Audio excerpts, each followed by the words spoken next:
preparing.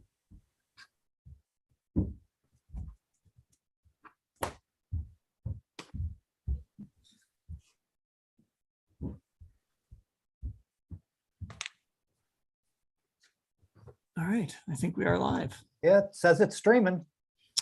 Okay, I'm going to tweet out this link here. Great. All right, I think we are live. Oh, Yeah, it says it's streaming. You can probably hear me talking. Okay, I'm going to tweet out. We're so professional. Here at cleveland.com. All right.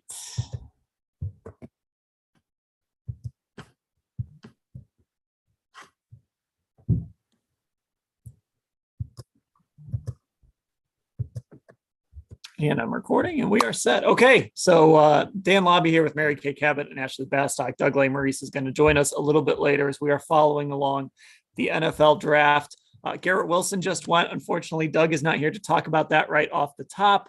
The New Orleans Saints just traded up to number 11. They are on the clock. It feels like this will be a quarterback. But hey, speaking of quarterbacks, Mary Kay, let's talk about Baker Mayfield, because the first domino to fall, the first thing that Browns fans were interested in tonight was what Carolina would do at number 6 overall. And they did not pick a quarterback. They picked a tackle. So that means whatever shred of hope there was that the Carolina Panthers might trade for Baker Mayfield this weekend is still very much alive.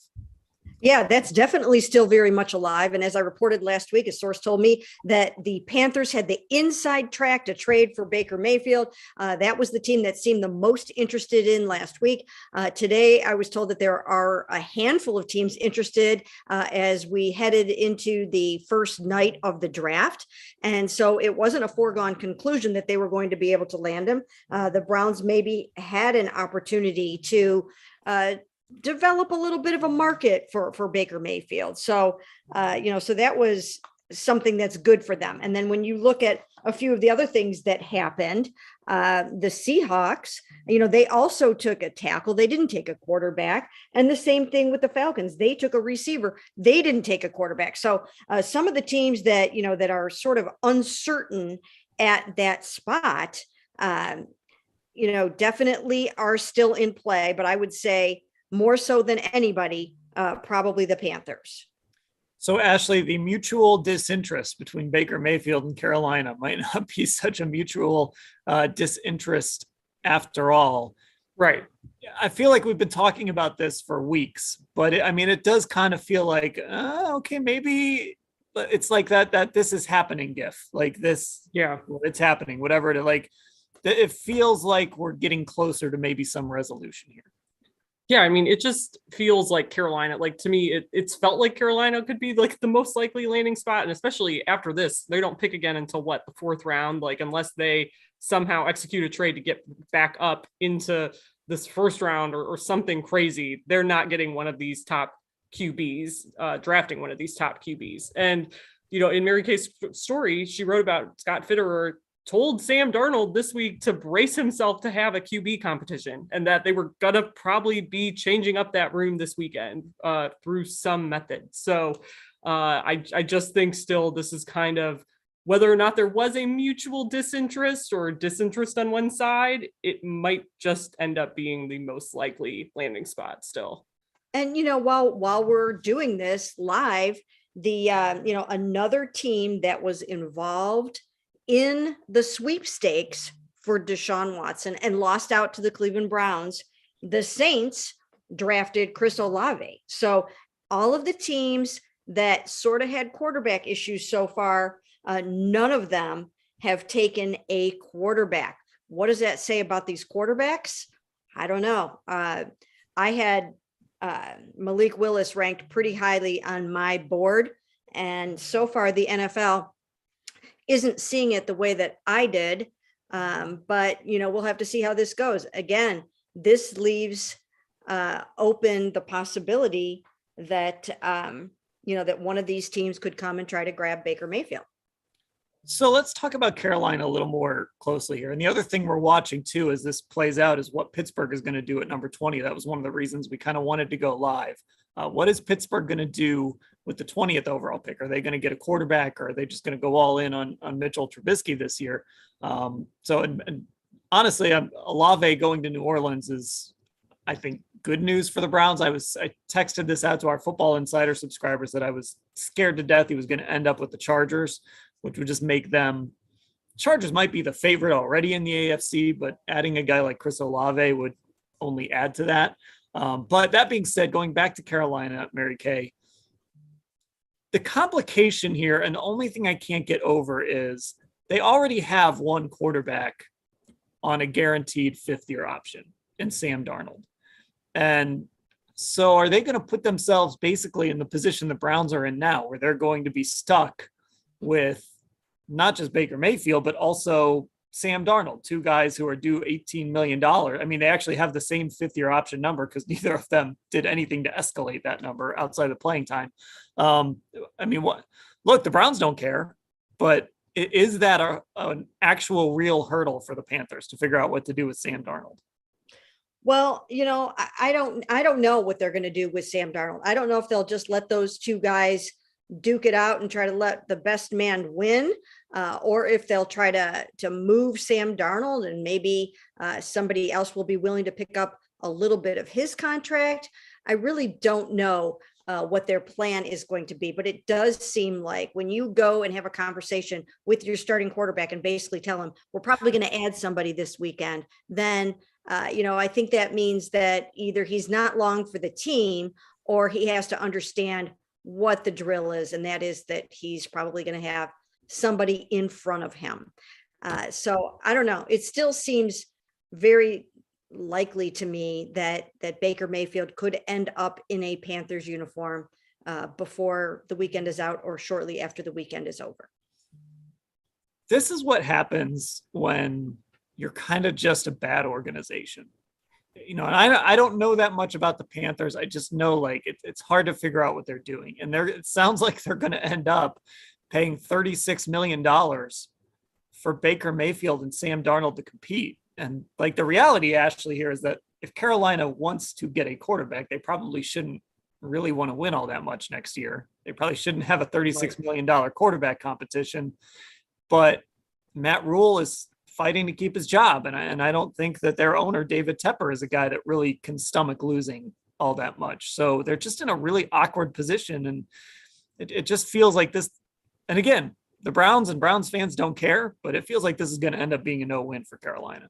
Yeah, and it's like it just when you have the option to get one of these rookie QBs and you could have them for 5 years and it's, more cost efficient.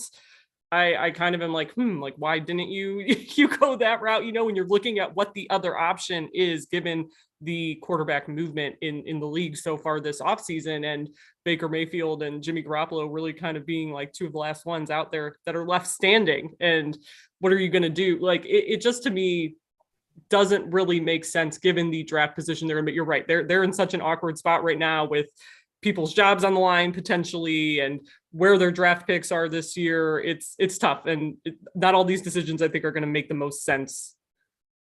And at number 13, the number that we have kind of been keeping an eye on, the Eagles are now selecting at number 13.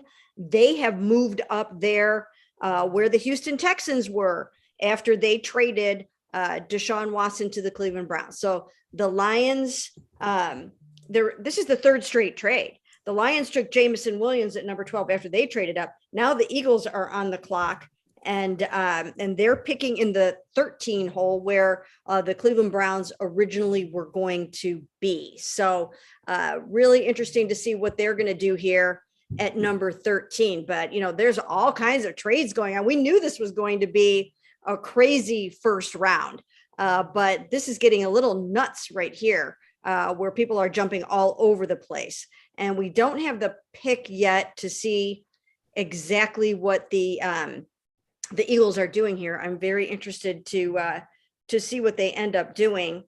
And, as we move along here, they started out with 3 first round picks, the Eagles did.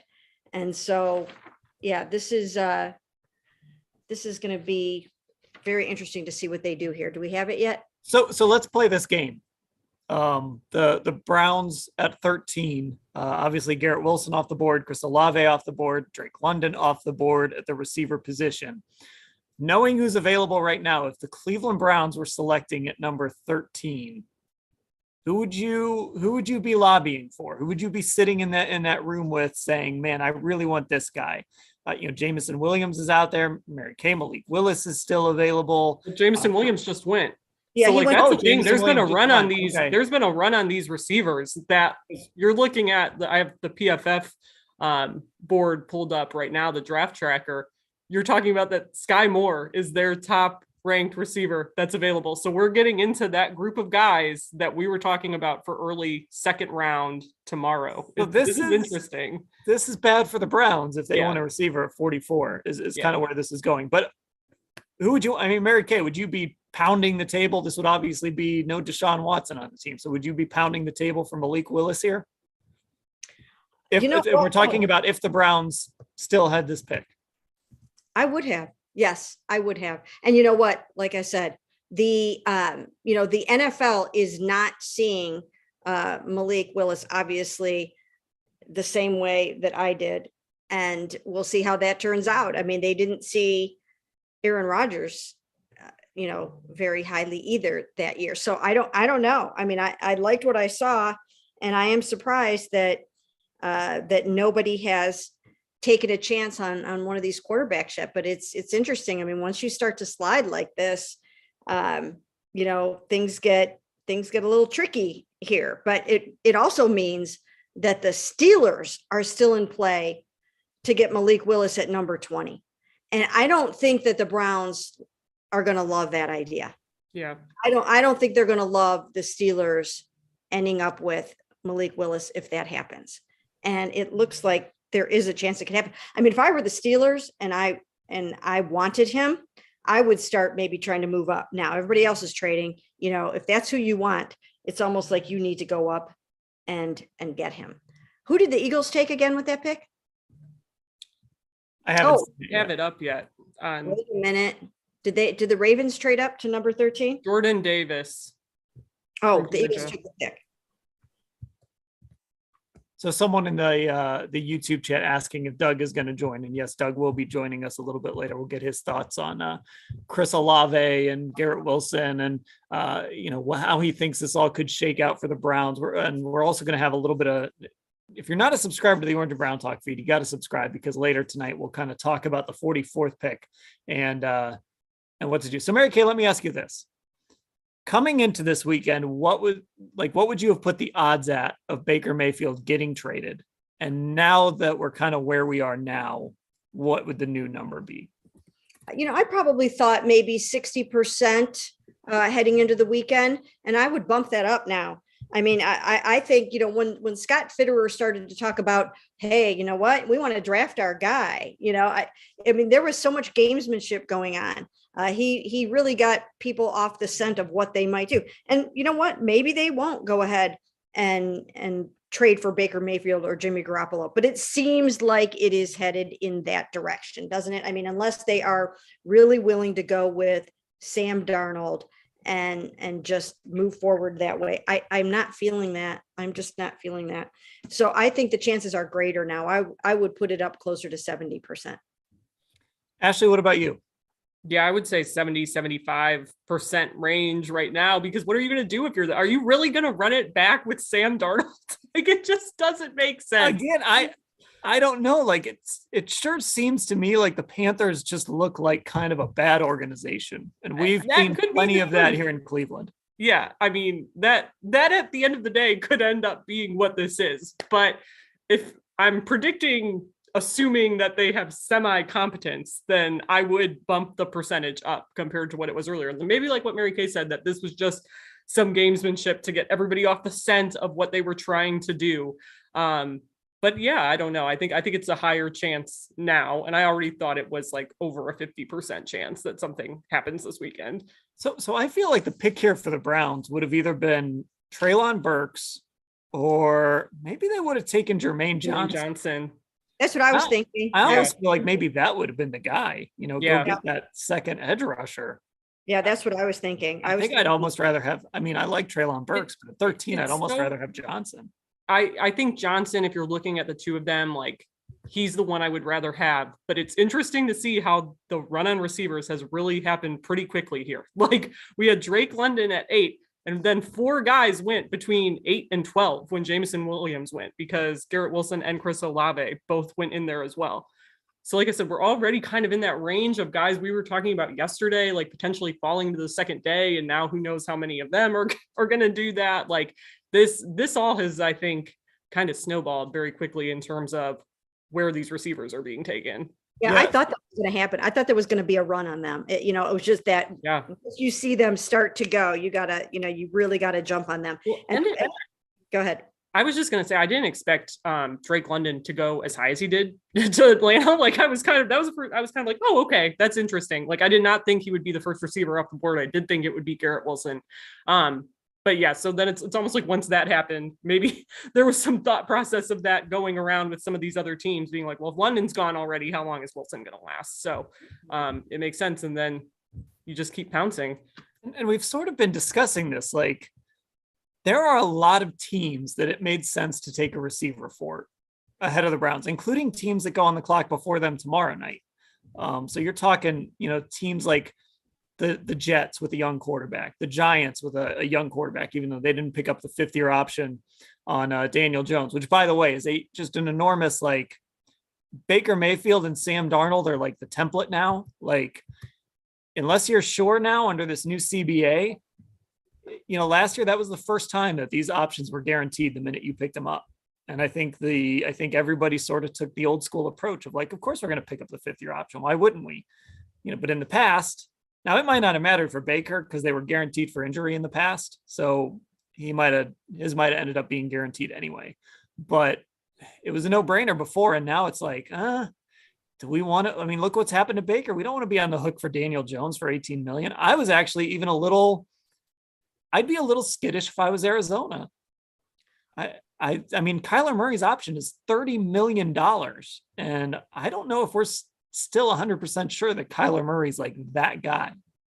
And Daniel Jones would have been more than Sam's and Baker's. I don't know his exact number, but his would have been more than theirs because it goes up each year. And of course, it goes up now if you have Pro Bowls and if you've done other things. There are incentives that bump it up even more, which is why Kyler Murray's is so high. But Daniel Jones, I think I don't know, his might have been in the $23 million range for next year, possibly. I haven't really looked that up. I thought I saw something like that, but anyway, I didn't look it up at the time, so I don't know exactly what it is. Yeah, but it was significant, and it is a cautionary tale. What happened with Baker Mayfield and with Sam Darnold. It is a cautionary tale. And now I do think fewer teams, unless you are really certain he's your guy, they're not going to pick up that 5th-year option because all you have to do is franchise the guy after the year if he turns out to be your guy. That's what the Browns could have done. They would not be on the hook for any money right now if they would not have picked up the 5th-year option, let him play out this year, and then could have franchised him if they wanted to, or continue to work on a contract. So I think teams saw what happened with those two guys, and that's what they're doing. Yeah, so Kyler's is like, I just looked it up. It's about 29 million guaranteed next year. I don't think I would have done that. Even with Kyler, and I've been a big Kyler fan, but like still, he hasn't gone out there and proven that he's a guy that can lead you to a Super Bowl yet. He's had trouble staying healthy, and I'm a little surprised. I guess I'm not surprised, but I don't know. I would have thought twice about doing it with Kyler. And then, like you said, Mary Kay, if he comes out and just balls, then you franchise him. Yeah. Especially because they're already having problems with him. Okay. Right. They're having issues with him right now. You guys saw the Ravens picked Kyler Hamilton safety. Yep. They love their safeties in Baltimore. There's some teams that, like, when they make a pick, it doesn't matter who it is. You're just like, oh, that was a Baltimore Ravens pick. Yes. They love their safeties. They just signed a good one in free agency. Absolutely. They've got some guys coming back in that secondary. That defense, their pass rush is a little iffy, but that secondary is going to be scary again. Yeah, absolutely. But getting back real quick to Kyler Murray, he's already giving them problems. We're hearing about attitude issues. We're hearing about, locker room issues, and they just went and locked themselves in for $29 million. And there really was no reason to do it, except for, you don't even need to hold the place. You just don't need to do that. All you had to do was say, let's see how this goes, or let's continue to, to negotiate. And it'll be interesting to see how that works out. So the other thing to keep in mind here, of course, is the Browns, kind of the way this played out, not having the 13th pick doesn't really sting all that much anymore. Like, I don't know. Look, they got Deshaun Watson, right? That's the bottom line. They got a franchise quarterback, the guy that they want to be their quarterback for the next 10 to 15 years. So you pay that price regardless, but it looks even better now. There wasn't a guy at 13 that you just had to have. You were like, oh, we had to have this guy. And if things go the way they're supposed to go, these next two picks in this trade are going to be in the 20s, maybe in the 30s. So, I mean, it really has sort of worked out for them. Yeah, I think just at the end of the day, it's kind of like we said when we got to 13 and we're looking at, okay, who's left? And all of these receivers have just been taken. It kind of like took the air out of the room in the sense when you're discussing the possibility, right? Like, you maybe would have, obviously, I think a lot of us would have been banging the drum for Garrett Wilson had he been available. That would have been great. But like, yeah, when you're talking about like Jermaine Johnson, maybe to increase your pass rush, if you want to go after Malik Willis, okay. But like you said, Dan, it's like you have your franchise quarterback there. So that kind of puts a little salve on that wound, I guess, if you were wanting him very badly to develop, potentially a franchise quarterback. So it is interesting that it may end up working out, I guess. When you guys look at this, I was just thinking really quickly, I was just going to switch gears for a very quick second. What receivers do you like that are still left on the board? And of course, by the time we get to number 44, they're not going to be there anymore. But no, that's a good question. I'm going to pull up a list here. We still have Jahan Dotson, our guy who, if you listen to the pod with our War Room pod, that is who we ended up trading up to number 40, I believe, to get in our fake War Room. Treylon Burks is still out there. George Pickens is still out there. Sky Moore is still out there. Jalen Tolbert's still out there. John Michi, Dan's guy, is still out there. Christian Watson, Kyle Phillips, Calvin Austin III, Alec Pierce. Like, that's probably those next like two tiers, maybe, right, of guys. Right. And Christian Watson, a guy that I think we talked about this in the War Room pod, probably not a guy they would take. So, I mean, I guess if we're looking at players we think they could take, so Burks, Dotson, Moore, Pickens, Tolbert, Michi, Khalil Shakir, not all of these are 44, right? Some of these might be 78. Right. Wandale Robinson, Alec Pierce, your guy, Mary Kay, your guy, Calvin Austin, Mary Kay. Yeah. I'm up to 10. Yeah. I think they're going to be able to get one of these guys. And there are a lot of good defensive linemen left. The way that this is shaping up. David Bell, somebody in the comments mentioned David Bell. We should mention him from Purdue. Oh, yeah. Yeah. Defensive lineman wise, George Karlaftis is still out there. Jermaine Johnson, Nick Bonito, Drake Jackson from USC, my guy Josh Pascal out of Kentucky, Boye Mafe from Minnesota, David Ojabo from Michigan, Dominique Robinson and Alex Wright, D'Angelo Malone, all guys we talked about yesterday on the War Room pod too. Later in the Texans, a team that could maybe at some point take a receiver before the Browns. They're going offensive tackle, Kenyon Green. So that's that's good for the Browns for now. What number was that at? 15. That was 15. At 15.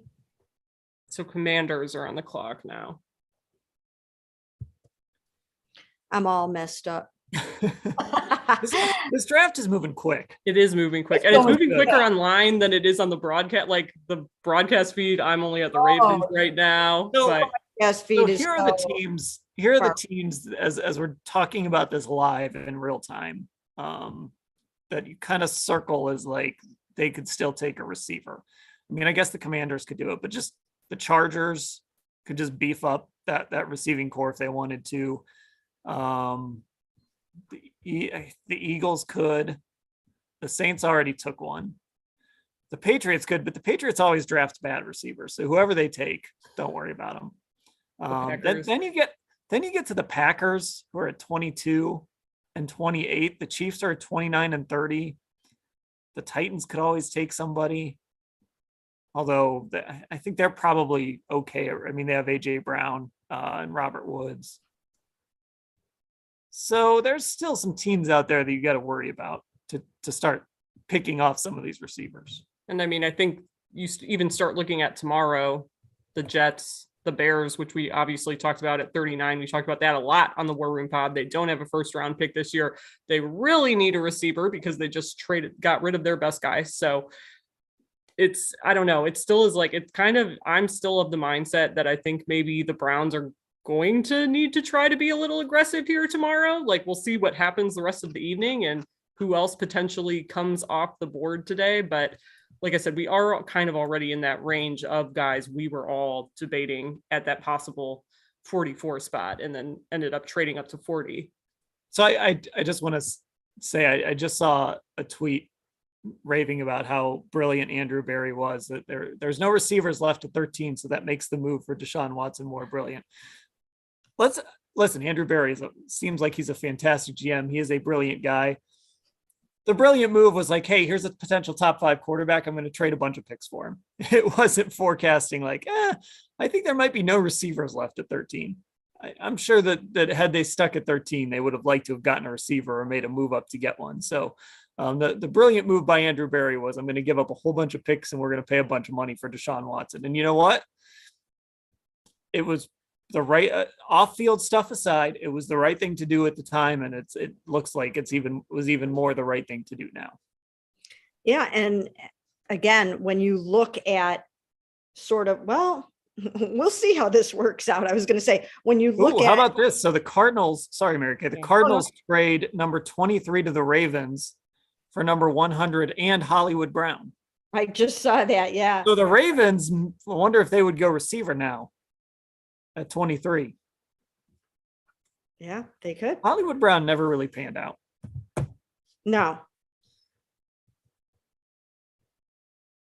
Okay. So Hollywood Brown to the Cardinals. Ravens will have another first round pick. We're coming up on the Steelers here.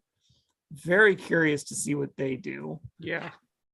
The Chargers are the team, like I said, that I'm that's kind of the next team that I have circled, is like, I'm really interested to see what direction they go.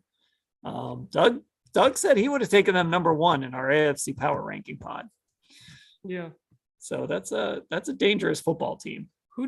I'm curious who you guys think of the receivers who are still out there. Like, who do you think is going to be the next guy to come off the board? Is that too intense of a question? Maybe Burks. That's what I was thinking. Burks seems obvious, but I almost wonder if it's like George Pickett. Yeah. You know what I'm like? We've talked so much about Pickett's Pickett. Too obvious. Like, whatever team those anonymous scouts and coaches in the Athletic didn't work for, if they're going to take him. Yeah. George Pickens will probably go to Kansas City, right? Doesn't that's like a Chiefs? That feels like something that's going to happen. Like, I think you just spoke it into existence. They're just going to bring somebody in, put him in their system, and that guy is going to thrive. Yeah. Yeah, I could easily see that happening. It just feels right. Yeah. So we got the Chargers are on the clock. I gotta get caught up on picks here. Jahan Dotson. Commanders are taking Jahan Dotson. 16.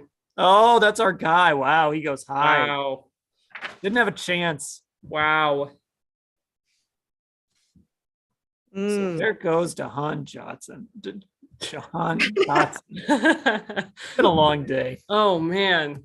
This is crazy. Yeah, so if you haven't listened, go back and listen to our War Room pod that we did. And we came up with this brilliant trade to move up and take Jahan Dotson at like 40. Yeah. And here he is going at pick number 16. Wow. See, joining Terry McLaurin. These receivers are flying. They're flying. There's going to be plenty. It seems like there will probably be plenty of defensive linemen, but the best receivers are going to be gone. They're going to be long gone. And Yeah. I really think this is teams understanding how valuable these guys are. It's they rookie need deals, these receivers, but all these guys have been sitting around watching this wide receiver market. And any receiver who does anything and isn't making $30 million a year once traded. And I mean, I've said it before, it wouldn't shock me if 2 years from now, Amari Cooper is like, wait a minute, I'm only making 20 million a year. We got to do so. These receivers are going to become super valuable in this draft. And I think we're seeing that kind of play out here in real time. Like teams need receivers, but they also understand that if I can get a good receiver on a rookie salary, like that's way better than having to pay somebody $30 million. I mean, 5 guys going in the last like 8 picks or something like that. We've seen 5 receivers come off the board from 8 to 16. The Ravens they're going to take a receiver. They just took this great safety. They're going to take a receiver at number 23. And it's probably going to be Burks. Or who would fit with, who else would fit with George Pickens? It could be Pickens. Oh, there's Doug. Doug has joined us officially. Doug has joined the chat. Yay. Doug, I'm going to ask you the same question because this is sort of our Baker Mayfield segment. What was your feeling about Baker Mayfield getting traded this weekend before the draft? And what is it now that Carolina specifically hasn't taken a quarterback? You're on mute, I believe. All right. Okay. Gotcha. You got me now? Yep. Yeah. I thought the first round would have to play out, and it seems more likely now, right? But still, they can still get. I mean, what happens if they do something and they wind up with a quarterback still? Could you guys just? Who was the first pick? Could you guys just run me through the whole drops real quick? You are out of it. I just came from a 2.5-hour high school production of Footloose. Ooh, Lovely. wow. Very entertaining, but it was long. It was Trayvon Walker to answer your question. I don't know who that is. Curious. Yeah, I mean, I think Baker, it has to be after the shake, after everything shakes out, right? But we don't think Carolina like pass on a quarterback because they're in love with Baker Mayfield, right? It's just that they like the value somewhere else. So, yeah, but there's still, if the quarterbacks aren't flying off the board, you can still go get your guy. So I'll be curious if Carolina at some point still winds up and going and getting somebody they like among these quarterbacks. And do you guys mind if I jump off here for a little bit? I need to update something, and I am probably going to might get ready to post the Steelers drafting Malik Willis. There we go. Yeah. So, all right. Mary Kay, we will will hear from you again when we go record our pod for tomorrow about the 44th pick. Okay, sounds good. Or if you want to jump back on, and we're still going, jump back on. Okay, sounds good. All right. So, Doug, I'm not sure how caught up you are, but Garrett Wilson, Chris Olave. Chris Olave goes 11 to the Saints. Garrett Wilson, 10th to the Jets. Drake London was the first receiver off the board at number 8. But let's just get your thoughts on the 2 Ohio State guys going again. Garrett Wilson, 10th to the Jets, and Chris Olave, 11th to the Saints. Yeah, I think Garrett's going to be big in New York. I think that's a good stage for him. Young quarterback to work with. When we had done our mock draft on Buckeye Talk about this, I said to the Jets, you just take him at 4. If they love him so much, take the receiver you like at 4. So you get the receiver you like, and then come back and get a defensive guy at 10. Everybody else said it would go the way that it actually did go, which is they get the defender first and they come back and get Garrett at 10. When we talked about back in the world, when we thought the Browns were in the market for a receiver at 13, Wilson and London, to me, were the 2 best receivers in this draft. So I think it's appropriate. They were the top 2. I still think I'd take Garrett Wilson ahead of Drake London, but it's more a style preference at that point. But I did think in the end, and again, it's a little bit, I can just never quite get over the fact that Ohio State sort of played Garrett Wilson and Chris Olave ahead of Jamison Williams when they had a decision to make. That was the guy that they kind of let go find a new path. That was the order of those 3. Wilson, Olave, and then Jamison Williams, 1, 2, 3. There were some people who thought that even with the injury, Jamison Williams might be the first receiver off the board or would go ahead of those guys. This felt right to me. So I do think Wilson, Olave, then Jamison Williams in that order is great. And they all still go in the top 12. So, you would have liked for either of those guys to go. Like if someone goes to Justin Herbert, it's like, congratulations on your 1,300-yard rookie season. And instead they're going to Zach Wilson and Jameis Winston, right? So that's not quite the same thing, but I think generally the fits are good, and I think it's appropriate where they went. And that the Saints liked Olave enough to go get him, again, indicates something. I think Chris Olave is good enough to deserve that. So the way it played out, there really wasn't a guy there for the Browns at receiver. We were talking before you came on that had the Browns still had the 13th pick, Jermaine Johnson might have been the guy that we would have wanted there, kind of based on who was left. So, I mean, I guess, I mentioned this, somebody tweeted that, this was part of Andrew Berry's brilliance. There were no receivers left. And I kind of pushed back like, no, he just traded for a great quarterback. But it did sort of work out in the Browns' favor that they aren't really missing this 13th pick. And I don't think they ever really were going to, but they definitely aren't really tonight. Do you agree with that? Yeah, I mean, I agree. Jermaine Johnson to me would have been the guy. I think that makes the most sense. But for a receiver hungry team, for 3 straight receivers to go the 3 picks right in front of them, and 4 the 5 picks right in front of them would have been a tough nut to swallow, right? I mean, that would have been like, there would have been some Browns fans moaning at draft parties if the Browns were sitting there at 13 and now your choice is Treylon Burks at 13, Jahan Dotson at 13, or you don't get a receiver in the first round. So, you can't have regret about doing whatever you have to do to go get a franchise quarterback. But if for whatever reason Garrett Wilson had been sitting there at 13, there would have been some Browns fans, I think, me included, who would have been like, not regretting or saying the Browns shouldn't have traded for a franchise quarterback, but just saying like, oh, it could have happened. It's like, nope, it wasn't going to happen. It was never going to happen. And so, yeah, it sort of worked out okay.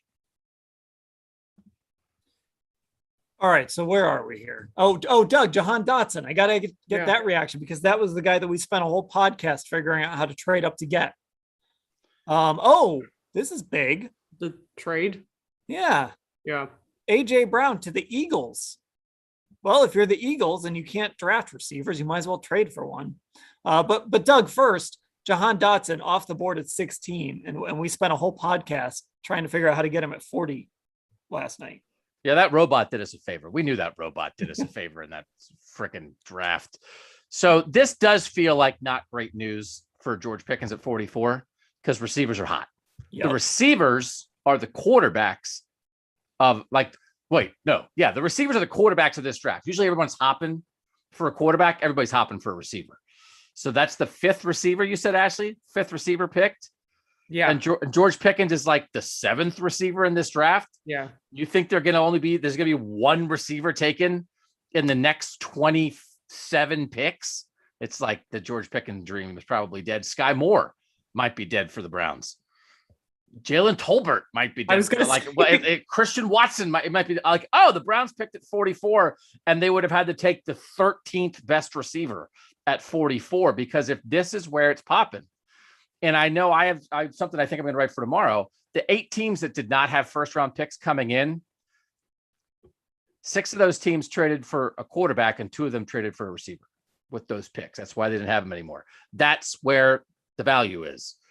So this is not a great quarterback class. And Dan, it's what you were just saying when I came on. Everybody's jumping for receivers because you need them and you got to pay them. And if you can get them here and it's a good deep group, this is your time to go fishing, and everybody's throwing their line in the water. And by the time the Browns throw their line in at 44, there might not be anybody left. Yeah. I mean, AJ Brown, a guy that wanted to get paid.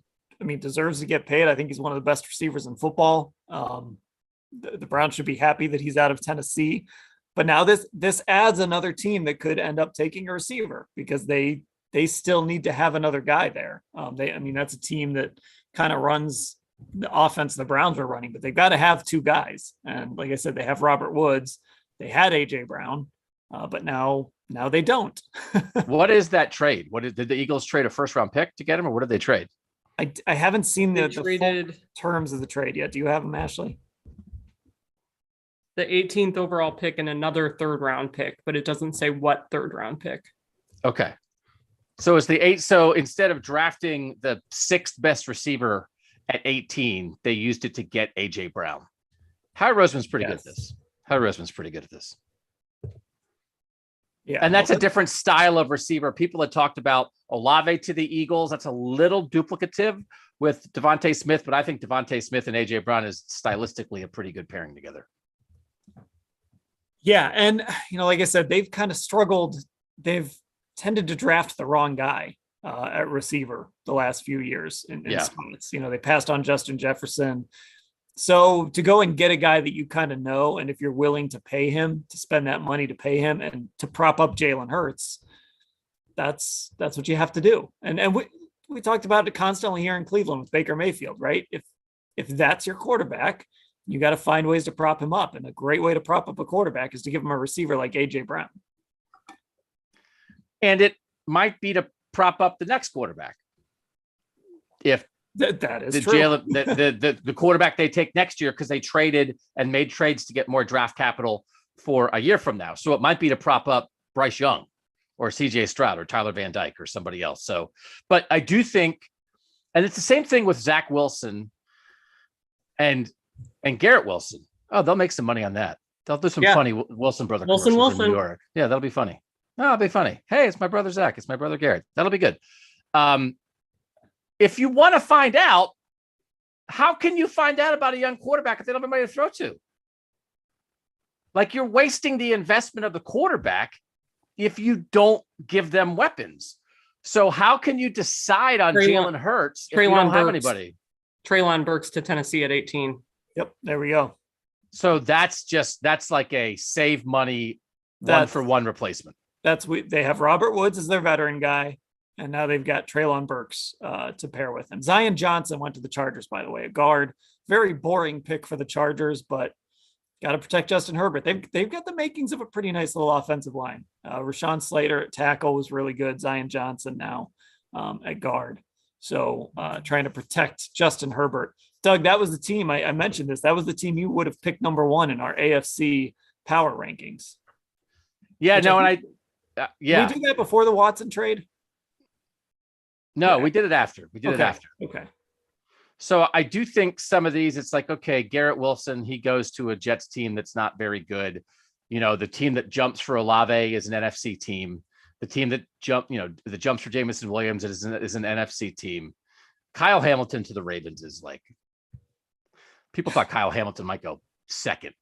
And it's like, oh, the best safety in the draft who didn't test great, but is a tremendous football player. Oh, where's he go? Oh, to Baltimore? There's a freebie for Baltimore. Here's the 6th best player in the draft at 14. Congratulations, Baltimore.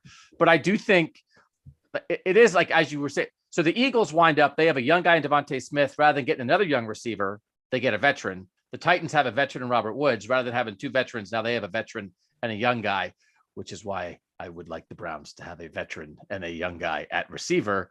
But Ashley, every 5 minutes, Ashley's going to be like, another receiver was taken. I know. I'm literally, I was tweeting about it. It's like there's a fire sale on these guys right now. I mean, and that's what it felt like. I mean, Doug, before you hopped on, I'm like, Drake London goes 8, and then it was like those 3 guys, Wilson, Olave, and Williams went, and it's like, oh man, we're in that group of guys we were talking about. Do we trade up to 40 to get Jahan Dotson? Like we got to that group so fast, and no QBs have come off the board yet. A 4-year extension for AJ Brown, $100 million. Wow. 57 guaranteed. I'm telling you, I keep saying this, and I want Browns fans to be ready. We don't know Amari Cooper. I'm not saying this is anything bad about Amari Cooper, but if he goes out and has 1,400 yards this year and is the number 1 receiver on a Super Bowl contender, he's not going to want to make $20 million a year anymore. And nor should he, honestly. He should want to be paid like a top receiver in football. And the Browns should consider paying it if he's that good. But I do think what we're seeing here is you can't pay 2. So it does make sense to have, if you want to have a second guy that you really believe in, that if you're paying the first guy, the second guy has to be young, which is why, again, it becomes even more imperative for either Donovan Peoples-Jones to develop into a true number 2, or for them to find a young guy elsewhere, because I think you're right, Dan, and they're going to have to pay it. but then you're not going to have a ton of money for your other receivers. You can't spend, 33% of your salary cap on your receivers. So this is the new reality, and it feels like it happened overnight. Yeah. And we just had a third of the first 18 of all people, picks Christian receivers. Kirk changed the game. And so this is the new reality. Thank goodness the Browns got Amari Cooper when they did. Yeah. Or it'd be like, well, I hope Deshaun Watson has a big year throwing to Jarvis Landry and Anthony Schwartz. It'd be like, oh my, Well, Dan's been pounding that drum. It's like they really got him at exactly the right time. And like the market exploded like the next week. It's unbelievable. I mean, who knows what's going to happen with Debo? That's kind of a weird one, but like, yeah, that receiver market is blowing up. And Doug, you mentioned that's the template they're using at corner. You got Denzel Ward, who just got extended, and then you've got Greg Newsome on this nice kind of little rookie deal. That it's how you balance it. Now, eventually, hopefully, Greg Newsome is good enough that you have to pay him a lot of money too. But that's a future Andrew Berry problem. That's not an Andrew Berry trying to win the Super Bowl in 2022 problem. And I do feel like the lack of faith in the quarterback class is helping to lead to this also. The receivers are exploding. The position exploded in value and money this offseason, but we're 18 picks in. We have 6 receivers and no quarterbacks. So it's like, oh, you want to help your passing game. What are you going to do? Well, if you're not sure about Kenny Pickett and Desmond Ridder and Matt Corral and Sam Howell and Malik Willis, then it's like, well, I'm sure about Chris Olave. I'm sure about Jahan Dotson. Jahan Dotson is a good player. Yep. He is a very good player. I think that Jahan Dotson was the 16th pick in the draft is telling us that this is a run. This is hot. I don't think he is the 16th best football player in this draft. I don't think typically he would be the 16th player taken, but this is where we are right now in the league. Yeah, and someone's saying that they think might be an overpay for AJ Brown. It might. I really like AJ Brown. I think he's a really good receiver. I think he's been a little bit underrated in Tennessee. Not, okay quarterback play. Ryan Tannehill's he's kind of a rich man's Baker Mayfield. Is that a thing? It is now. If it is, that's kind of what he is. I think AJ Brown's a really good player. I know every time I've seen him play, at least when he can stay healthy and the football gets in his hands, it's scary. He's a big dude. He can run. I like, him and DK were teammates. I honestly kind of like AJ a little more than DK, and I'll probably get killed for that from our YouTube commenters, but I like DK a lot too. But I just, every time I've watched AJ Brown play, it's like, whoa, this dude can do special things when he's got the football. And then the other thing that's happening from a Brown standpoint is that the edges are falling. So we had 2 edge guys go at the top and then Kayvon Thibodeau, but then we haven't. I think a lot of people thought Jermaine Johnson would be a top 10 pick, and he's still here as we get close to 20. So now Jermaine Johnson knocks down George Karlaftis, and George Karlaftis knocks down David Ojabo. And all of a sudden we may wind up in a position where the Browns can get either the 11th best receiver at 44 or the 6th best edge. And then that has to influence how they think about it. Yeah, I was going to say the fact that these edge guys keep falling, I think that really might change the conversation for tomorrow specifically. Like, I don't know. I think the David Ojabo question becomes more interesting if he's still on the board. And we didn't get to have that on the pod really yesterday in the War Room pod, just because he ended up, I think, going somewhere in the mid 30s, somewhere early in that second round. But that's an interesting guy if he's still there, and all those guys sort of around that area. And then it becomes, okay, if you're Andrew Berry and you're so focused on the best player available, which we've heard over and over again, you're going to get more bang for your buck maybe with one of those edge guys. Hey, Doug, do you have a nephew named Julian? I do. Is he in the chat? Julian is watching the stream. He says hello, and he says he stayed up for this stream on a school night. Amazing. That's my influence, and I apologize. So I'm ruining his academic career, but he's a smart young man. He'll be okay. I had said he's an Eagles fan, and I had said he just had his birthday. Happy birthday, Julian. And I said, hey, if Chris Olave or Garrett Wilson gets taken by the Eagles, that's what I'll get you for your birthday. And so I think Jordan Davis he's okay with. He did not want Devontae Wyatt. He was very definitive. He didn't want Devontae Wyatt for the Eagles, but I think he's okay with Jordan Davis. And maybe we'll get an he'll get him an AJ Brown jersey now. That'll be fine too. Because he had a Carson Wentz jersey. Oh my gosh. And This to comes his full credit, circle. he did say he considered setting it on fire at some point. So he did not. He gave it away instead because he's a kind-hearted person. But he at least had the right family instinct of like, what am I doing with this jersey? Saints go tackle at 19, Trevor Penning. So here we go. Steelers are on the clock. Number 20, Pittsburgh Steelers. With their choice. Why do I quarterback. I feel it in my bones that they're taking Malik Willis. I could be wrong, but choice. Of these quarterbacks, I'm sure we're going to get the pick while we're talking about this, but of these quarterbacks, which one would you be thrilled that they took and which one would you hate that they took? Is Willis the one that you'd kind of like hate? I would despise him going there, I think. Yeah, for sure. I think I'd be happy if they took Kenny Pickett. I agree with both those. Yeah. And Ritter is the guy that I like too. Ritter would be an underrated, like, Yeah, I was going to say Ritter. I think Ritter's like super competent. So, but Willis is the upside pick. But why wouldn't they swing upside? Mike Tomlin's not getting fired. Right. Swing upside, and Mitch is there and swing upside. I can't believe if they take Kenny Pickett ahead of Malik Willis, I'll be very surprised. The pick is in. It's Kenny Pickett. No, I'm just kidding. But that's normally how that would go when I say. I'm staring at my screen. I don't even want to blink. Scared everyone. But the idea of like no quarterback until 20. Because we had gone through with this quarterback class, we had gone, it's not very good. Then I thought we had like a backlash to that of like, actually, it's better than you think. And I think maybe Willis could go 2 and Pickett could go 6. And then here we are at 20. It's like, nope, no quarterbacks. It was during that combine week, it felt like that, that influx of, these guys are going to be, there might be 2 guys in the top 10. There might be 4 in the top 15. Like it flip-flopped back and forth fairly quickly. So we are waiting here to see who the Steelers take at number 20. This is one of the reasons we wanted to do this live stream, was to kind of get to this point. This matters. 6 wide receivers picked in the top 20 for the first time in the common draft era, which goes back to 1967. That's according to ESPN. So when you think about how this has gone so far, like Kyle Hamilton to the Ravens is not the best news that the Browns could have gotten. That's a really good pick for the Ravens. And then I think everybody in the world is waiting for Tyler Linderbaum, everyone's favorite center, to fall to the Bengals at 31. And it'll be like, oh, they have a terrible offensive line. Oh, here's a 15-year starter at center. And so like, I feel like that's the other thing that you're waiting on. But this is really big. And they got Mitch Trubisky, so they don't have to play the guy they're taking now. They certainly do not have to take the most pro-ready guy. Kenny Pickett to the Steelers. It is Kenny Pickett. Yes. Wow. Sorry, Doug. Tiny hands. No, I'm good. That's tiny hands. Sorry to interrupt you. I know you like this pick.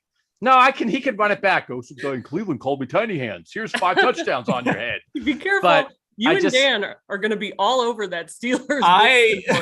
Dan, you're going to take over Dan's place for all the Big Ben is old jokes. I'm off the bulletin board. Doug, Kenny Pickett has tiny hands jokes all on that bulletin board.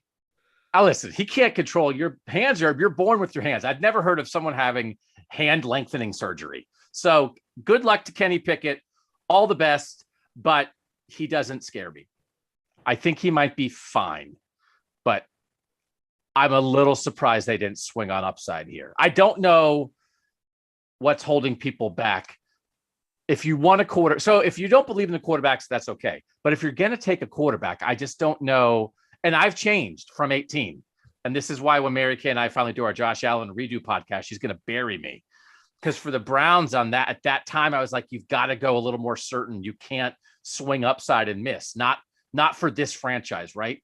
But since then, the way the league has gone, it's like, how could you not swing upside on quarterback every time? How could you take the safer guy? And Kenny Pickett probably has a lot of upside too. He had a great year at Pitt. But I think physical tools, it's not close with Malik Willis. And I'm a little surprised they didn't go that way. So I think one of the lessons that I learned from 2018 was, so Kenny Pickett is 23. I know we talk a lot about age in the draft process. He's going to turn 24 on June 6th. I kind of feel like with Baker Mayfield, it was like, I think we tended to talk about, well, he's going to get better, but Baker was kind of Baker. Like, he was older when the Browns drafted him. He was in college for like 20 years. He wasn't going to be like this young developing guy. Like Sam Darnold was young, right? And that Yes. might have hurt him because he went to a bad situation and it just fell apart. But I do think like Kenny Pickett's probably kind of who Kenny Pickett is going to be. He'll learn the NFL game. Like, there will be improvements just from him getting into a system and learning the speed of the game and all those things that every quarterback has to learn. But I think ultimately we're probably going to see Kenny Pickett in his final form, if not by the end of this season, sometime in year 2. I don't think there's a ton of like he's not the upside pick, right? And I think when guys are 23, 24 years old at that position, I don't know. They don't really turn into much more than they already are. Can I just say too, I have the PFF like live draft board going, and it allows you to kind of see how it allows you to vote basically on every pick before they happen, after they happen. Only 38% of PFF users liked that Kenny Pickett pick. Most people picked Malik Willis going there. I think it might be hard for Steelers fans because they've had a quarterback for 15 years who's was a physical anomaly. He was built like a redwood. You could have 3 guys hanging off his back and Ben Roethlisberger wasn't going down. And then he'd get out of the pocket and make some crazy throw and make a play. So I think Malik Willis is kind of that. His physical traits make him different. I think Kenny Pickett's like just fine. And if he's going to make it, he's going to make it on accuracy and acumen and all those things that really, really, really matter. But I don't think he's going to shake off 3 sacks, which Pittsburgh fans have been watching for 15 years. Mitch Trubisky has a better chance of doing that kind of thing because Mitch can scoot. So I'll be curious. I will be very curious now. What do you guys think? Is this a quarterback competition? Because as you said, Dan, Pickett's old and he's kind of a finished product. If it was Willis, which is an upside swing, then I would say Mitch Trubisky is the quarterback for at least the first half of this year. But Pickett, I don't know that Pickett needs to sit. Yeah. So is this a Pickett Trubisky battle in camp? So let me go back to 2018 again. I thought one of the things that John Dorsey did well in that offseason was he went and he traded for Tyrod Taylor, right? Bring in a veteran, and then you're good. Whoever you pick doesn't have to start. And I got behind that idea, and I stuck with it after the Browns drafted Baker. And the reality of it was, as soon as you drafted a quarterback who was, Baker had to be 23 when they drafted him. Mm-hmm. I don't remember his exact age. He might have been 24. Once you draft that guy who's had all that experience and all those college starts, you give him the ball. And it turns out 2.5 games into the season, Baker was playing, and then week 4 he was starting, and He didn't miss a start until this past season. So I think when you draft a guy with the experience that Kenny Pickett has, and I know it wasn't playing at a high level for year after year after year, but it wasn't that way with Baker either, right? Baker kind of slowly built his way onto the scene a little bit. I think when you draft a guy that's older like that, who's kind of, I think he is who he is, and I think you give him the ball. Especially if Mitch Trubisky's your other option.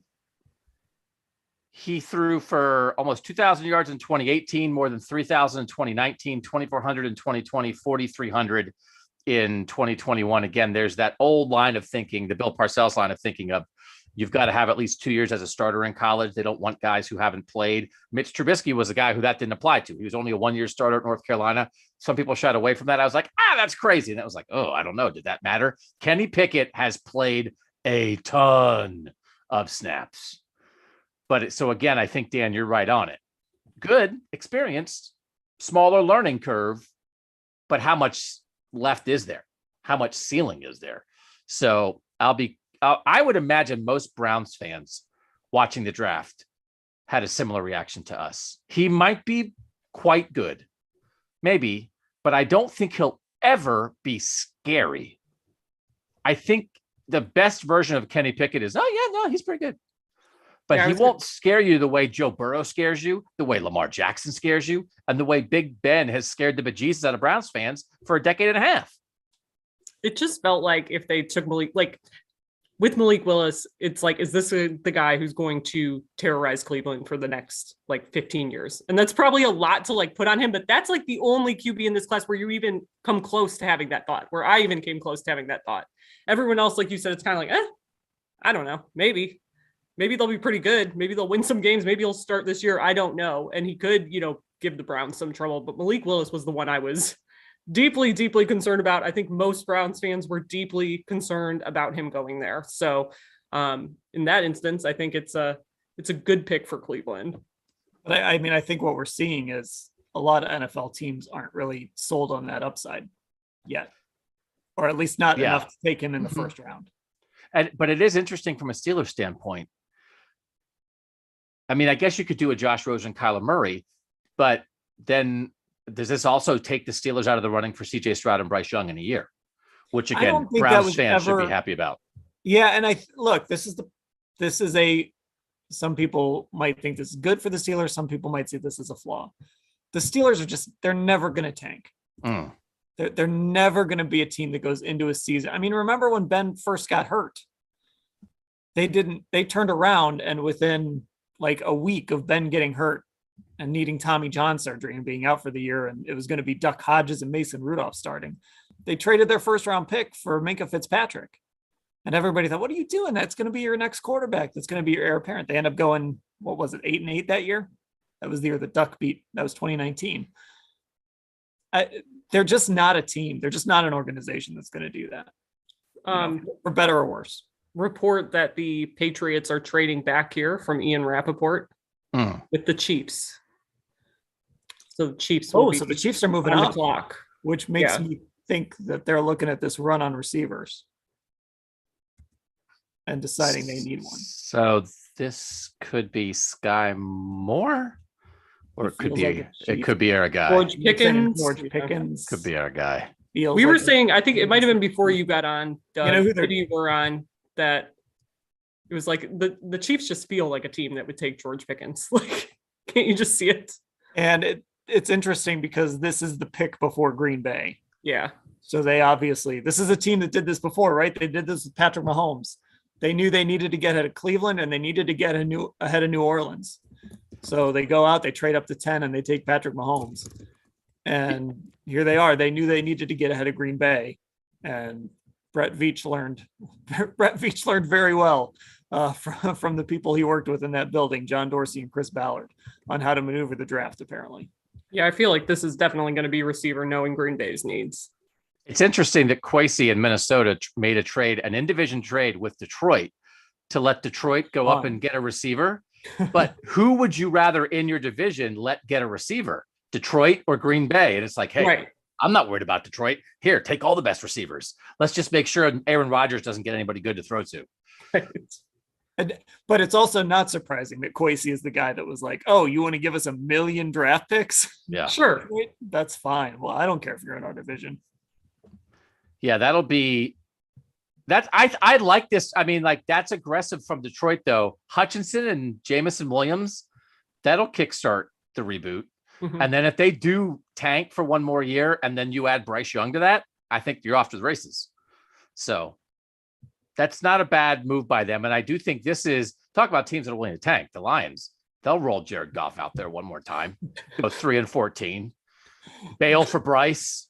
Well, and again, Trent McDuffie to Kansas City, cornerback. Oh, that's interesting. Well, we misread that one. Yeah. Okay. We were not reading the war room correctly. Whoops. All right. Why don't we stick this out there, at least this Baltimore pick? Okay. So we'll got to see if the Packers could go Pickens. Pickens is not a bad replacement for Devontae Adams.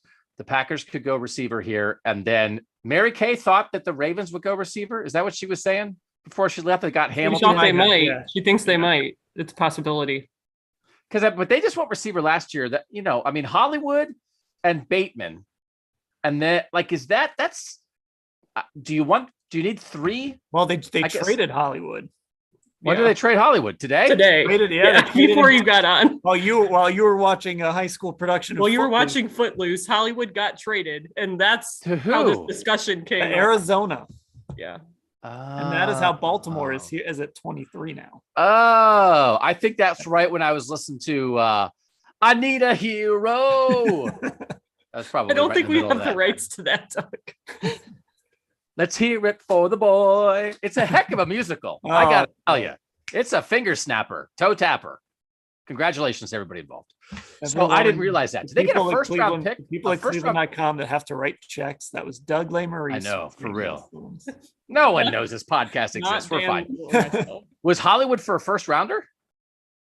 Yeah. I gotta look up the trade. Let me Every- God, I pull up didn't the- So like, Wow. It really is. I mean, this is the other thing that I could feel, you can see a guy like Andrew Berry wanting to get in on. You draft a receiver, you get 3 or 4 cheap years out of him, and then you trade him instead of pay him and draft another receiver, which people over time have suggested as a quarterback plan.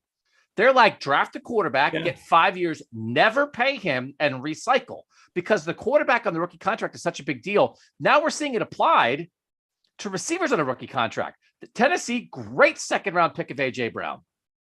You get all that production out of him. Then you trade the guy you took in the second round for a first and draft the younger version of him for cheap.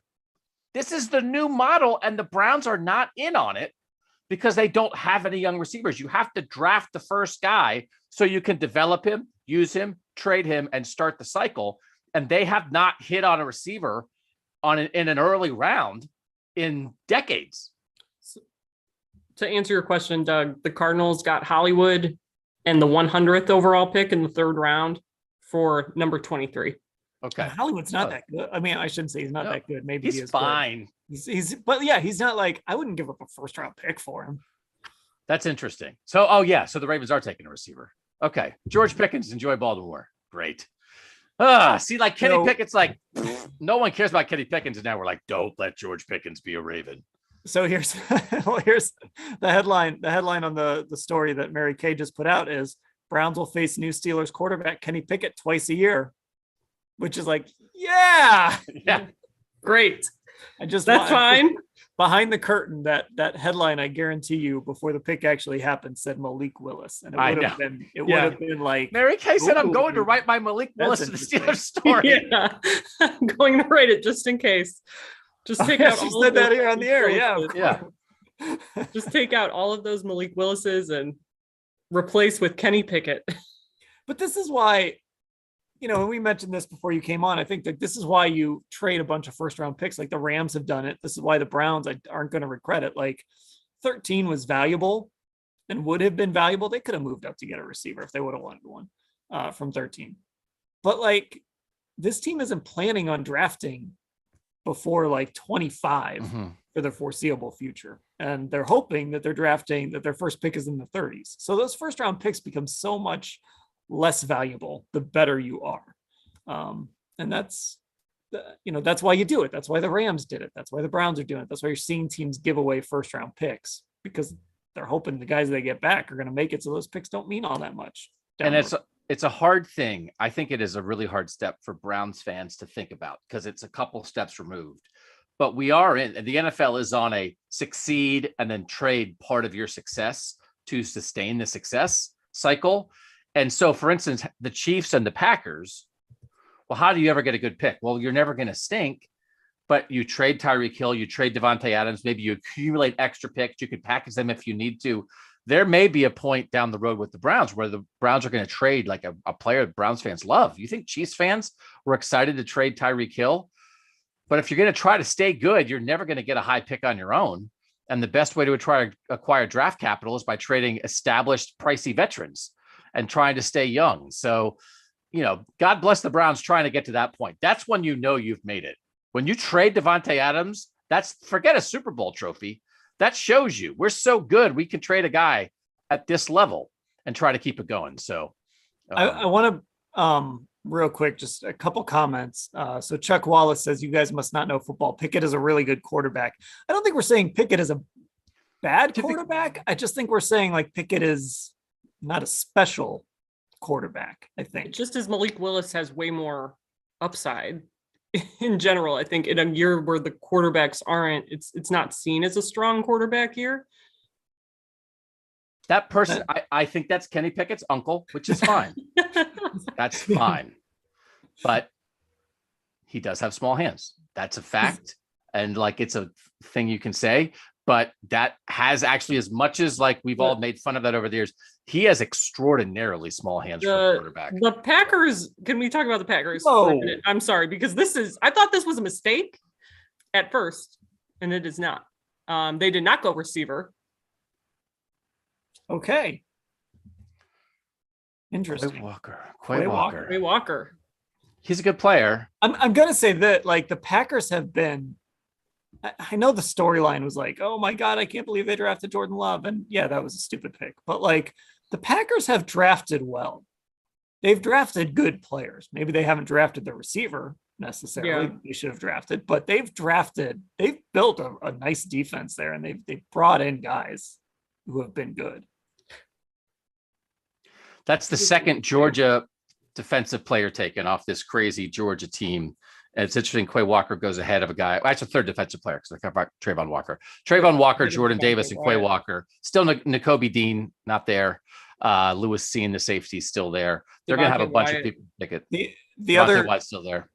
The other comment I wanted to put out there was, is this Pittsburgh following the Mac Jones plan? Here it is. Sounds like Pitt's following what the Pats did last year, drafting a finished quarterback. Maybe. But some people got Mac Jones had a very fine first year. Let's see year two. Yeah. Well, so he went when we drafted our AFC quarterbacks. He went like what, middle of the pack somewhere, right? I don't even remember. Yeah, I mean, we didn't have him real high. I mean, look, maybe I've turned myself into a meme here, but like Ben Roethlisberger stunk last year. Like he couldn't throw the football. So just having a guy who can competently throw the football he couldn't move either. That's going to make them better. Like Kenny Pickett can move. He can throw on the run. He can kind of run that offense the Browns have been running. So he's going to be fine. He's going to help that offense. I just don't know that the ceiling is super, super high. He's not as scary to me. It's a great comparison. I mean, it's an established franchise with a veteran head coach and great culture that lets a quarterback fall to them that a lot of people think would not get to that spot. And then they take him and maybe they'll play him just like the Patriots did last year. I think how you think about the Kenny Pickett depends on how you feel about Mac Jones. And some people love Mac Jones and some people think he is what he is already, while there's a lot of other guys in the league that have more upside. So the Bills and Ravens traded here. Okay. So the Bills took pick 23. The Ravens are now at 25 and they picked up 132. All right. 130. Number 130. To stick around till 25 here, at least the Ravens pick. Yeah. All right. Let's try. Maybe they'll trade. Maybe they'll just keep trading back. No, if they keep doing that, we might have to call it a night here. Maybe John Harbaugh is saying, you know what? Let's screw with Dan Lobby up in Cleveland. Although this draft is moving. I mean, it's 10:30 and we're already well into the 20s here. There's been years where it's like, I don't know if this thing's going to end before 2 a.m. Famous last words though, Dan. Oh my gosh, that's such a rookie move. You're right. I'm the guy in the press box who says, man, this game's going really fast in the second quarter. I do think it's interesting that Jermaine Johnson is still available at this point, because I had four guys at the combine who I was Garrett Wilson, Drake London at receiver, and Trayvon Walker and Jermaine Johnson at defensive end. And that was before Trayvon Walker went nuts. And Jermaine Johnson's still here. I think he would have been a good pick for the Browns at 13. The Bills take Khair Alam, the cornerback out of Florida. So still there as we speak. Okay. So I do think, I mean, this is, if you want an edge, the edges are getting pushed down. As we said before, Jermaine Johnson is still there. And then there's this group of Arnold Ebiketie, David Ojabo, George Karlaftis, Boy Mafe, all happen to be four Big Ten edge guys that could be of interest for the Browns at 44. And then there's everybody's favorite Logan Hall still waiting around out there. So if they're happy to go defense, that might be where when you're talking about best available positional value, where they meet up, it might meet up at edge at 44. And Andrew Berry's patient. We know that. We've learned that over his first 2 drafts. He's very patient. He struck last year when he wanted Jeremiah Owusu-Koramoah, but that wasn't like a huge move up.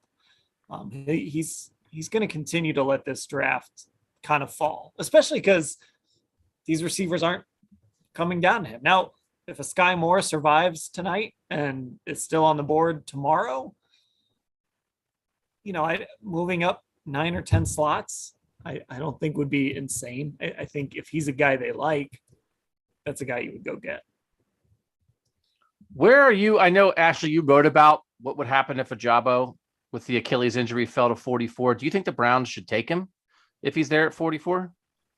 When I wrote that, I was still kind of to the point where I'm like, I want them to take a receiver. That's what I think they need more. Ojabo's, who knows when he's going to be ready to play this year. And I, like you, Doug, I think have a lot of the same questions about, I do think he has a very high ceiling, knowing how long he's been playing football, right? But I do question how high it is, because when he was really good, he was playing alongside the number 2 pick in the draft, who got all of the attention from opposing teams. So I think there are some questions about him, but you are talking about a guy who was kind of like a consensus, top 15 guy before that injury. So I'm almost like, well, if you do end up, say the Browns go out, they get Clowney, you still have Winovich, you have Ojabo for next year. Like I'm not opposed to it now. I'm maybe less opposed to it than I was when I originally wrote that story and was really hammering hard for receiver. But I'm just sitting here, the wheels are turning, and I'm kind of questioning how many of these guys are going to be available.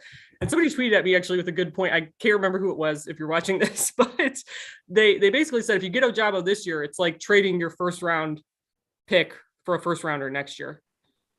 Like your first round pick this year for like first rounder next year, basically, because he's probably, if he's not going to play this year, then you get another first round talent type of guy next season. How much does it hurt him though to lose that year?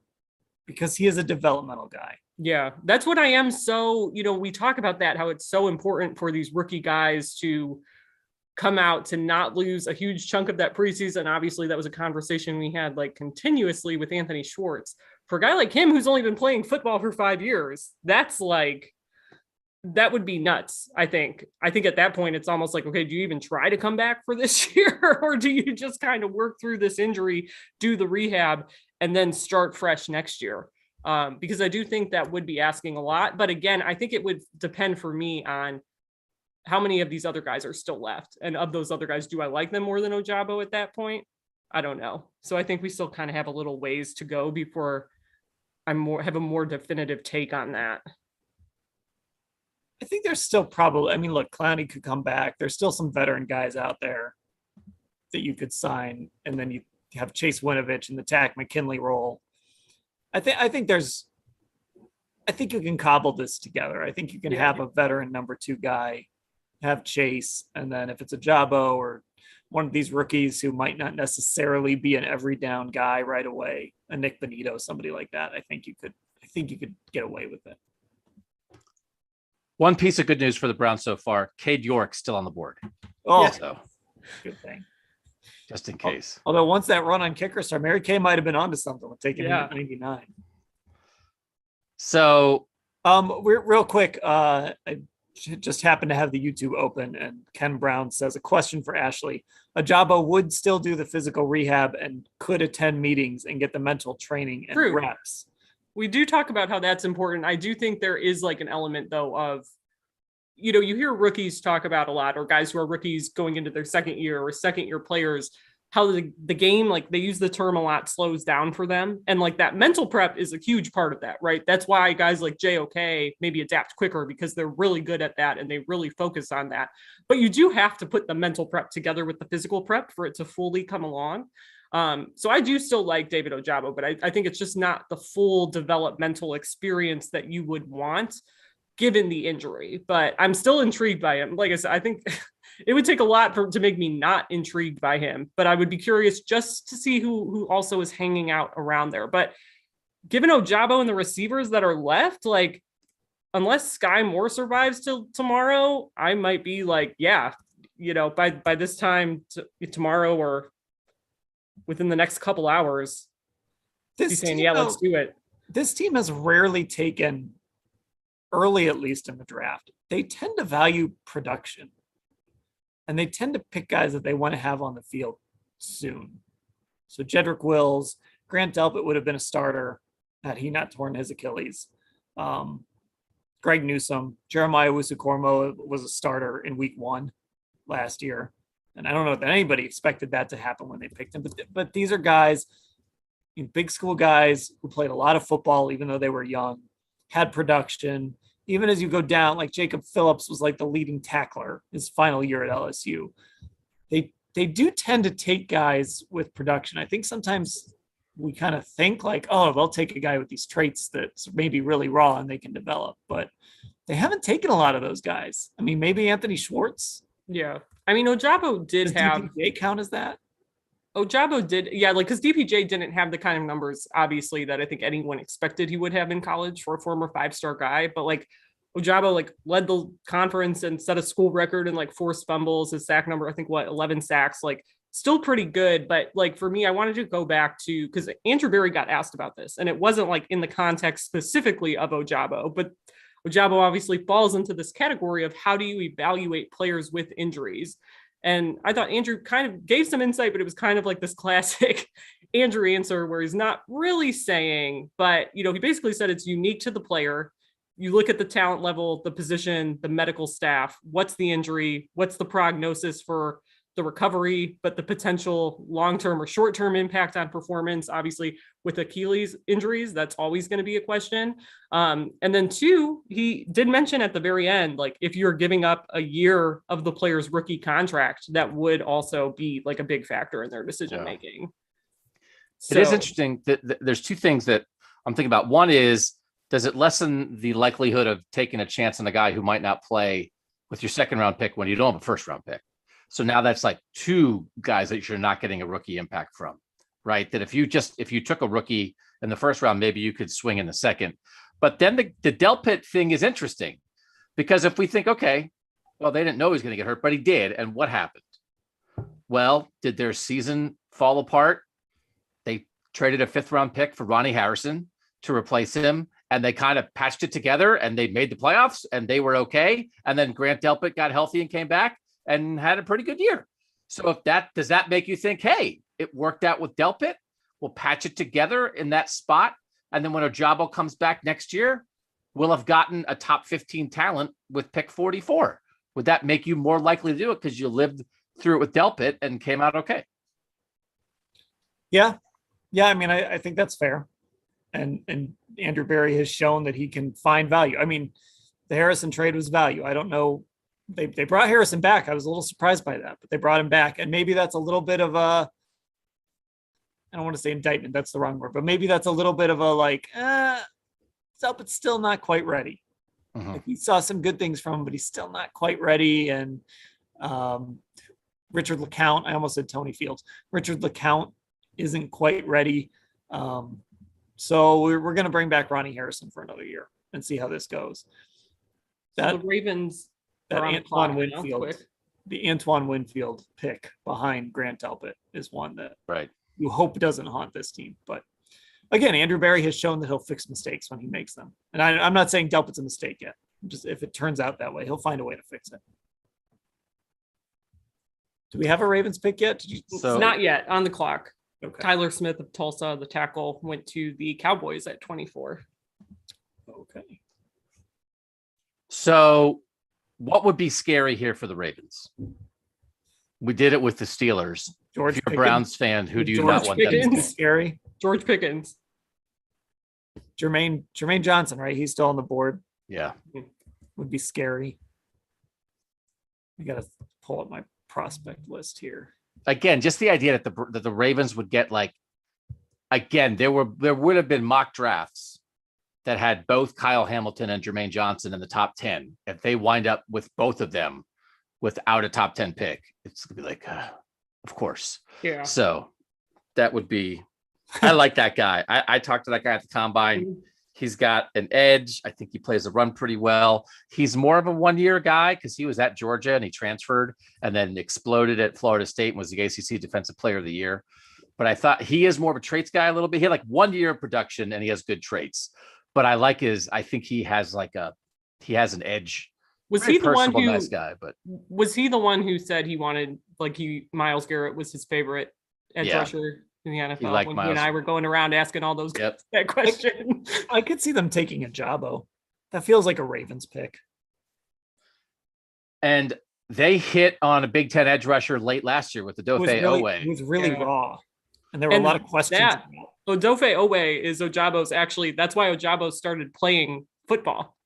They Oh, for were real? high school basketball teammates at that boarding school in New Jersey. Owe made the transition to football, and Ojabo was like, that looks fun. I think I could do that too. So Wow. it would be kind of like a full circle, kind of awesome story for whatever beat writer who covers the Ravens gets to write that. But What, kind of would be a crazy coincidence if they went that way. what if they just take Malik Willis and they start running 3 quarterback sets with Lamar Jackson, Tyler Huntley, and Malik Willis? It's going to happen someday Just in our lifetime. back passes and pitches and Why not? We did a Buckeye talk that has not been released yet on a 1930 Ohio State Michigan game that was in the Michigan archives, and we rewatched the game Nice. and then Oh, we did wow. it. And they're like handed off, and that guy who took the handoffs throwing a pass like all the time. And it's like, why don't they do that anymore? Nothing else they did made sense. It's a bunch of leather helmets and guys just slamming into each other.